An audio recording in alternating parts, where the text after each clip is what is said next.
ఇప్పటికే బీఆర్ఎస్కి చెందిన 10 మంది ఎమ్మెల్యేలు కాంగ్రెస్ గూటికి చేరారు సార్. ఆ 10-26 అవుతుంది. బీఆర్ఎస్ ఎల్పీని కూడా కాంగ్రెస్లో విలీనం చేసేస్తామని చెప్పేసి మంత్రులు చాలా సందర్భాల్లో మాట్లాడిన పరిస్థితి. కానీ ఇక్కడ కీలకమైన డెవలప్మెంట్, గద్వాల ఎమ్మెల్యే బండ్ల కృష్ణమోహన్ రెడ్డి తిరిగి బీఆర్ఎస్లోకి వెళ్ళారు అని చెప్పేసి జస్ట్ ఏదో చిట్చాట్లో మాట్లాడారు అంతే తప్ప ఆయన తిరిగి వెళ్ళడం కాదు అని చెప్పి మంత్రి కోమటిరెడ్డి వెంకటరెడ్డి చెప్పే ప్రయత్నం చేశారు. కానీ కృష్ణమోహన్ రెడ్డి యూటర్న్ తీసుకున్నారు, గర్వాప్సి ప్రకటన చేశారని చెప్పి బీఆర్ఎస్ నాయకులు చెప్తూ ఉన్నారు సార్. అంటే చేరికలు ఆగిపోయాయని అనుకోవాలంటారు? చేరికలు ఆగుతాయా ఆగాయో ఎవరమో చెప్పలేము. ఆయా సందర్భాల బట్టి, ఆయా ఎమ్మెల్యేలు ఇప్పుడు అక్కడున్న స్థానిక పరిస్థితులను బట్టి, స్థానికంగా తనకున్న రాజకీయ సిచ్యువేషన్స్ బట్టి నిర్ణయాలు తీసుకుంటుంటారు. ఇందులో చేరేవారు, చేరని వారు, చేరి తిరిగి వచ్చేవారు, దేని వెనకాల ఐడియాలజికల్ రీజన్స్ లేవు, సైద్ధాంతికపరమైన అంశాలు లేవు, ప్రజలకు సంబంధించిన అంశాలు అసలే లేవు. ఇది వారి వారి వ్యక్తిగత రాజకీయ అవసరాలు, అవకాశాలు, సందర్భాలే తప్ప ఇందులో సిద్ధాంతం పాత్ర లేదు, ప్రజల పాత్ర అంతకంటే లేదు.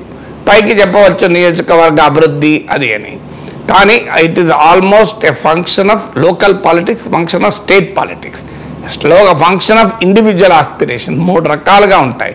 ఒకటి స్థానిక రాజకీయాలు. స్థానిక రాజకీయాలను బట్టి తాను ఆ పార్టీలో ఉండడమా, కొత్త పార్టీలో చేరడమా, చేరిన పార్టీలో ఇమడడమా అనేది ఉంటుంది.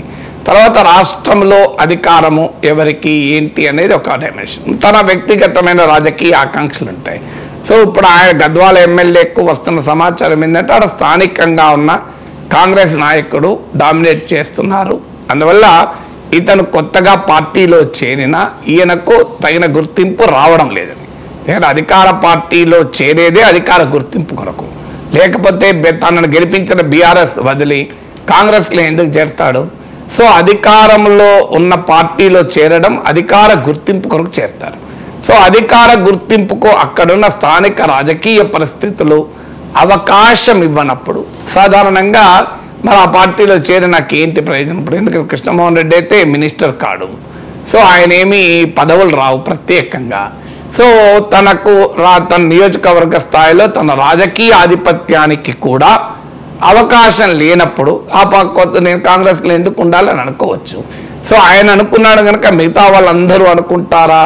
ఎందుకంటే మిగతా వాళ్ళందరికీ కూడా అదే రకమైన స్థానిక పరిస్థితులు ఉన్నాయా అనేది క్వశ్చన్ మార్క్ అవుతుంది. లేదు కొత్తగా చేరే వాళ్ళకు కూడా అక్కడ స్థానిక పరిస్థితులు ఏముంటాయనేది ఒక ఫ్యాక్టర్. ఇక రెండవ ఫ్యాక్టరు రాష్ట్రంలో అధికారంలో ఉన్న ప్రభుత్వంతో ఉండే వ్యక్తిగతమైన రాజకీయపరమైన పనులు. సో ఆ బేరసారాల్లో ఏదైనా కుదరకపోయినా, కుదిరింది కలగకపోయినా చేరడము చేరకపోవడం అనేది ఉంటుంది. సో అందువల్ల ఇది మూడవది రాష్ట్ర రాజకీయాలపైన వారికి ఉండే అంచనా. స్థానిక ఎన్నికల్లో ఎవరు గెలుస్తారు, కాంగ్రెస్ పార్టీ ఏ రకంగా 5 ఏళ్ల వరకు ఆధిపత్యాన్ని కలిగి ఉంటుంది, 5 ఏళ్ల తర్వాత ఎవరు రావటానికి అవకాశం ఉంటుంది. సో ఈ రాజకీయ స్థితిగతులు పరిస్థితులపై కూడా అంచనా ఉంటుంది. అందువల్ల ఇందులో కేస్ బై కేసు చూడాలి తప్ప మొత్తం పోయిన ఎమ్మెల్యేలంతా వెనక్కి వస్తారని, లేదు ఉన్న ఎమ్మెల్యేలు పోరని ఇలా గంపగుత్త విశ్లేషణ అవకాశం లేదు. It is more A personal specific MLA specific events.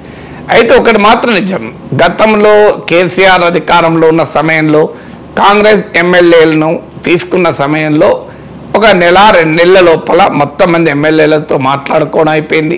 రావాల్సిన వాళ్ళందరూ వచ్చారు. లెజిస్లేచర్ పార్టీ విలీనము అనే ఒక తంతు ముగించి, అది రాజ్యాంగ వక్రీకరణే కావచ్చు కానీ ఆ తంతు ముగించి పూర్తి చేశారు. ఇప్పుడు ఆ అవకాశం కూడా లేదు. ఎందుకంటే ఇప్పుడైతే అవకాశం ఈ 6 నెలలు ఇప్పటికీ దాదాపు 8 నెలలు అయిపోయింది. 8 నెలలుగా ఇంకా ఈ ప్రక్రియ జరుగుతూనే ఉంది. 26 మంది ఎమ్మెల్యేలు వస్తే 2/3 అవుతారు. సో ఇప్పటి వరకైతే 10 మందే వచ్చారు. ఆ 10లో ఒకరు మళ్ళీ వెళ్ళిపోయారంటే 9 మంది. సో 26 మంది వస్తారా అనేది ఒక క్వశ్చన్ మార్క్. 26 మంది రానప్పుడు ఈ విలీనము అనే ఒక రాజకీయానికి వక్రభాష్యం చెప్పైనా ఓ తంతు చలామణిలో ఉంది కనుక ఆ తంతు పూర్తి కానప్పుడు మిగతా ఎమ్మెల్యేల పరిస్థితి ఏంటి? మరి వాళ్ళప్పుడు వెనక్కిపోయే అవకాశం ఉంది. ఎందుకంటే ఉప ఎన్నికను ఎదుర్కోలేక. ఒకటి విలీనము అనే దాన్ని సుప్రీంకోర్టు అంగీకరిస్తుందా లేదా అనేది ఒక అంశం. రెండో అంశం ఏంటంటే ఆ విలీనము కావలసిన 26 మంది కాంగ్రెస్కు వెళ్ళినప్పుడు సహజంగానే ఈ 10 మంది వెళ్తే ఏమవుతుంది? ఎందుకంటే సుప్రీంకోర్టులో ఆల్రెడీ బీఆర్ఎస్ కేసు నడుస్తోంది. సో 3 నెలల్లో స్పీకరు తాను నిర్ణయం తీసుకోవాలని Meghachandra Singh versus speaker of Manipur state assembly అనే కేసులో సుప్రీంకోర్టు తీర్పు ఇచ్చి కూడా ఉంది కనుక, సో అందువల్ల కోర్టు కనుక స్పీకర్ నిర్ణయాన్ని చెప్పమని అడిగి నిర్ణయం చెప్పితే విలీనం అప్పటి వరకు కాకపోతే మరి మా ఎమ్మెల్యేగా పదవి పోతుంది, మళ్ళీ ఉప ఎన్నికలు ఎదుర్కోవాలి, ఉప ఎన్నికల్లో గెలుస్తామో లేదో అన్న భయం కూడా ఎమ్మెల్యేలకు ఉండొచ్చు. ఆ సిచ్యువేషన్ వస్తే ఇప్పుడు వెళ్ళిన 10 మందిలో చాలామంది వెనక్కి వచ్చే అవకాశం ఉంటుంది. ఎందుకంటే వారికి ఎట్టి పరిస్థితుల్లో నిన్నకాక మొన్న గెలిచిన ఎమ్మెల్యే మళ్ళీ బై ఎలక్షన్ కోరుకోడు. అంటే కాంగ్రెస్ పార్టీకి అనుకూల రాజకీయ పరిణామాలు ఉన్న సమయంలోనే వారు బీఆర్ఎస్ అభ్యర్థిగా గెలిచారు. అందువల్ల ఇప్పుడు మళ్ళీ కాంగ్రెస్ అభ్యర్థిగా ఉప ఎన్నికల్లో పోటీ చేస్తే ఎంతమంది గెలుస్తారు? గత అనుభవాలు కూడా చూసినప్పుడు మధ్యప్రదేశ్లో, కర్ణాటకలో కాంగ్రెస్ జేడీఎస్ ఎమ్మెల్యేలు కర్ణాటకలో, కాంగ్రెస్ ఎమ్మెల్యేలు మధ్యప్రదేశ్లో, బీజేపీలో చేరినప్పుడు ఉప ఎన్నికలు వస్తే అందరూ గెలవలే, కొంతమంది ఓడిపోయారు కూడా. అదంతెందుకు తెలంగాణలో ఈటల రాజేందర్ బీజేపీలో చేరి ఉప ఎన్నికను ఆహ్వానిస్తే గెలిచాడు. అదే రాజగోపాల్ రెడ్డి కాంగ్రెస్ నుంచి బీజేపీలో చేరి ఉప ఎన్నిక ఆహ్వానిస్తే ఓడిపోయాడు. అందువల్ల రాజగోపాల్ రెడ్డి స్థాయి నాయకుడు, అన్ని వనరులుండి ఎంతైనా ఖర్చు పెట్టగలిగే సామర్థ్యం ఉన్న నాయకుడు. బీజేపీ రఘునందన్ భాషలో చెప్పాలంటే 100 కోట్లు ఖర్చు పెట్టినా మునుగోళ్ళు బీజేపీ గెలవలేదు. అందువల్ల బీఆర్ఎస్ ఇప్పుడు ఆ స్థాయిలో ఖర్చు పెట్టగలుగుతుందా? కాంగ్రెస్ ఆ స్థాయిలో ఖర్చు పెడుతుందా? అవకాశం ఉంటుందా? బీఆర్ఎస్ గెలుస్తుందా, బీజేపీ గెలుస్తుందా తెలియదు. అందువల్ల ఈ విలీనానికి చాలినంత మంది ఎమ్మెల్యేలు ఫిరాయించరేమో అని అనుమానం వచ్చినప్పుడు కూడా వెళ్ళిన బీఆర్ఎస్ ఎమ్మెల్యేలు కూడా వెనక్కు వెళ్ళే అవకాశాన్ని కొట్టిపారేయలేము. ఎందుకంటే ఆ విలీనము అనే ప్రక్రియ ఎంత ఆలస్యమైతే బీఆర్ఎస్ నుంచి ఫిరాయించిన ఎమ్మెల్యేలో అభద్రతాభావం అంత పెరుగుతుంది, అంత అన్సర్టనిటీ వాళ్ళలో పెరుగుతుంది ఏమవుతుంది అని. తర్వాత ఇంకొక అంశం కూడా ఏంటంటే గతంలో కేసీఆర్ కాంగ్రెస్ ఎమ్మెల్యేలను తీసుకునేటప్పుడు ఉన్న రాజకీయ సిచ్యువేషన్కి ఇప్పటికే తేడా ఉంది. అప్పుడు కాంగ్రెస్ బలహీనంగా ఉంది, బీఆర్ఎస్ బలంగా ఉంది. ఇప్పుడు కాంగ్రెస్ బలంగా ఉంది, బీఆర్ఎస్ బలహీనంగా ఉంది. కానీ గతంలో కేసీఆర్ ఉన్నంత బలంగా కాంగ్రెస్ లేదు, మధ్యలో బీజేపీ ఉంది. సో అందువల్ల బీఆర్ఎస్ వెనక్కు వెళ్ళినా మళ్ళీ ఏం లాభం, బీజేపీకి వెళ్ళడం బెటరా, ఇలా రకరకాల ఫ్యాక్టర్స్ అనేది పొలిటికల్ సిచ్యువేషన్లో ప్లే అయిపోతుంది.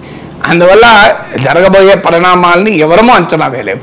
ఆయా ఇండివిజువల్ ఎమ్మెల్యేస్, అలాగే పొలిటికల్ సిచ్యువేషన్స్, సుప్రీంకోర్టులో డిఫెక్షన్ పైన కేసు ప్రోగ్రెస్, ఉప ఎన్నికల పాసిబిలిటీ, ఇలాంటి ఫ్యాక్టర్స్, బీజేపీ వ్యూహాలు, ఇవన్నీ మీద ఆధారపడి ఉంటాయి.